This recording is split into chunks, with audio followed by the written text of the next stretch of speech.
नमस्कार मंडळी, कशा आहात तुम्ही? चला झटपट अशी मेथच्या ताटांना भाजी बनवूया। कुकरमध्ये भिजवलेले छोले, पाणी, खडे मसाले, हळद टाकली आणि 4 शिट्ट्या काढून घेतल्या। छोले चांगले मऊसूत शिजलेले आहेत। आता त्याच्यातले खडे मसाले काढून घेतले।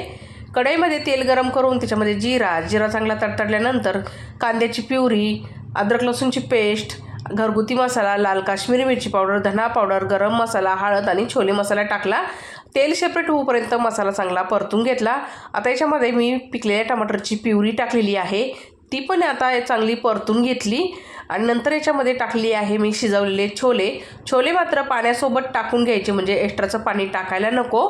आता इथं मिक्स करून घेतलं, चांगलं उकळी काढून घेतली। थोडेसे छोले पळीमध्ये क्रश करून टाकले, म्हणजे भाजीला चांगला घट्टपणा येतो। चवीनुसार मीठ आणि बारीक चिरून घेतलेली कोथिंबीर टाकली आणि तयार झाल्या मस्त झणझणीत अशी छोल्याची ग्रेव्ही। तुम्ही कशी बनवता कमेंटमध्ये नक्की सांगा। धन्यवाद।